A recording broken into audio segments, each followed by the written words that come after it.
Bienvenue dans l'émission Saveurs divines. Cette bonne nouvelle du royaume sera prêchée dans le monde entier pour servir de témoignage à toutes les nations. Alors viendra la fin. Ce pain céleste vous est présenté par Immaculée Niraneza.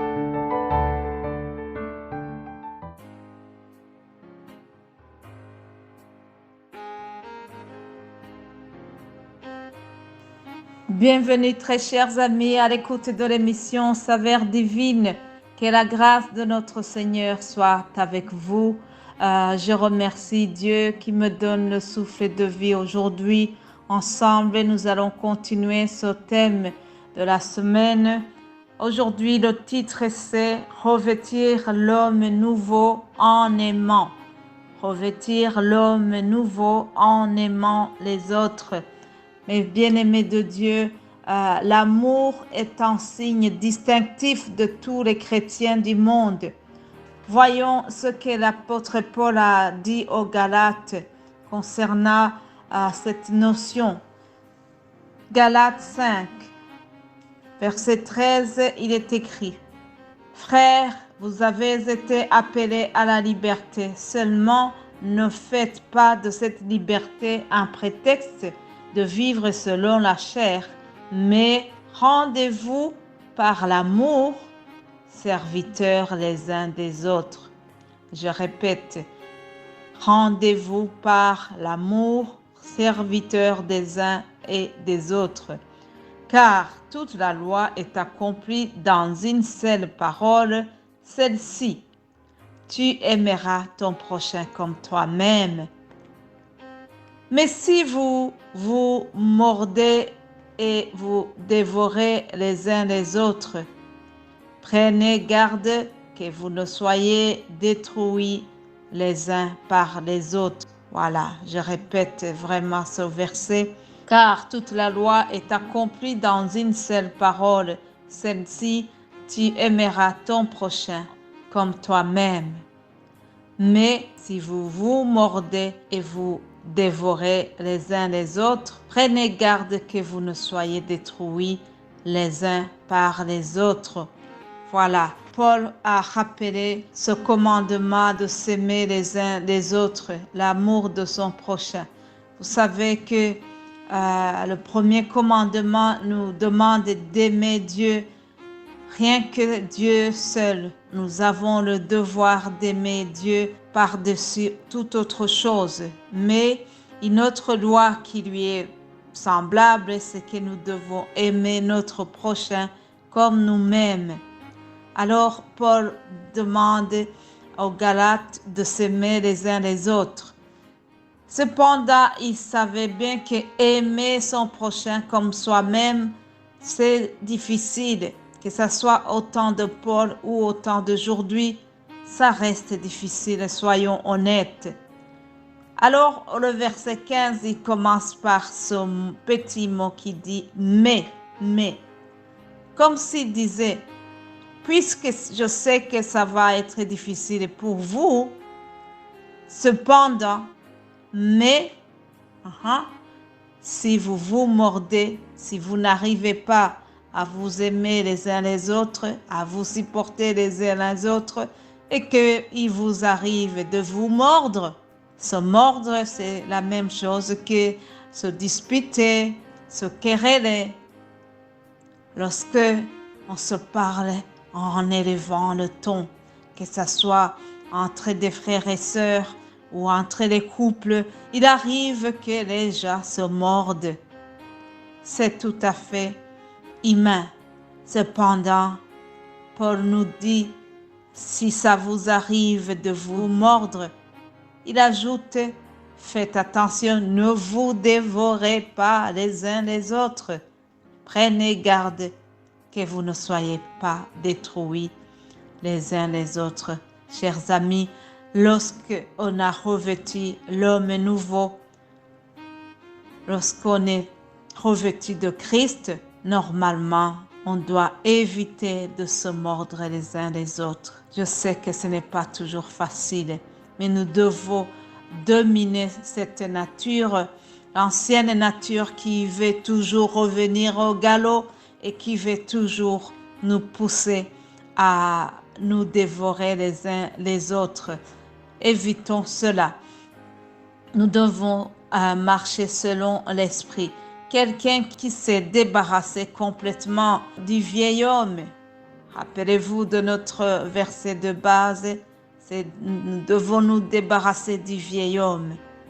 Si nous sommes débarrassés du vieil homme, de notre ancienne nature, celle-là qui nous dominait avant de connaître Jésus-Christ, celle-là qui nous dominait avant notre nouvelle naissance, une fois que nous sommes nés de nouveau, nous devons marcher selon l'Esprit. Alléluia. Rappelez-vous, je suis en train de vous dire que nous devons revêtir l'homme nouveau. Revêtir l'homme nouveau, c'est ne pas marcher selon la chair. Vous savez, la chair et l'esprit sont toujours en conflit parce qu'ils sont toujours vraiment opposés. Ce que l'un désire, ce n'est pas ce que l'autre désire. Alors, ils sont toujours en opposition. Ah oui, la chair a des désirs qui sont contraires à ceux de l'esprit. Et l'esprit a des désirs qui sont contraires à ceux de la chair. Voilà pourquoi ils sont toujours en guerre. Cependant, nous devons toujours chercher l'équilibre entre ce qui est de la chair et ce qui est de l'esprit. Rappelez-vous, hier, je vous ai donné les fruits de l'Esprit Saint que nous trouvons dans Galates 5, 22. Je vous ai donné les fruits que nous devons porter, les fruits du Saint-Esprit. Aujourd'hui, je vous donne le contraire de ces fruits. Et c'est justement les œuvres qui sont produites par la nature charnelle. Galates 5, verset 19, Paul nous dit, « Or, les œuvres de la chair sont évidentes.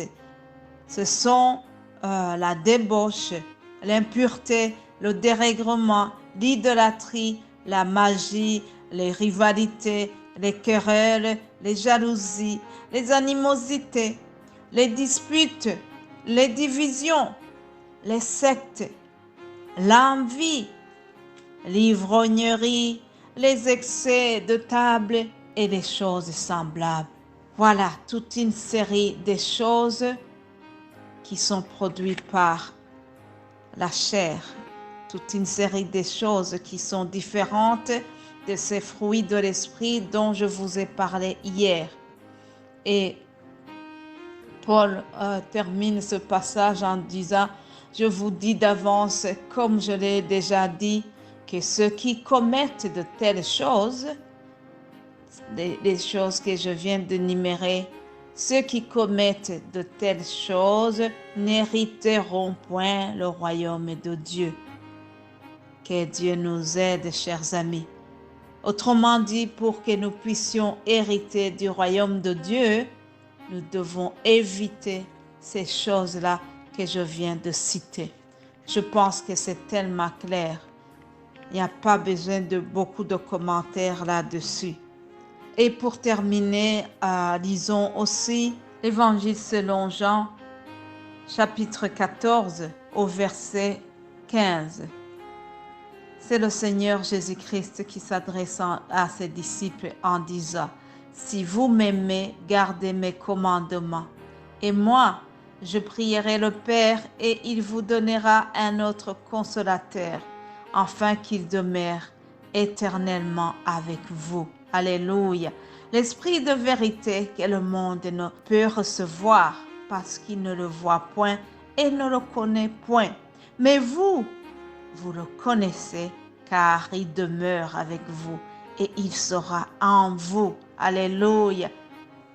Voilà, l'esprit de vérité demeure en nous. C'est ça qui caractérise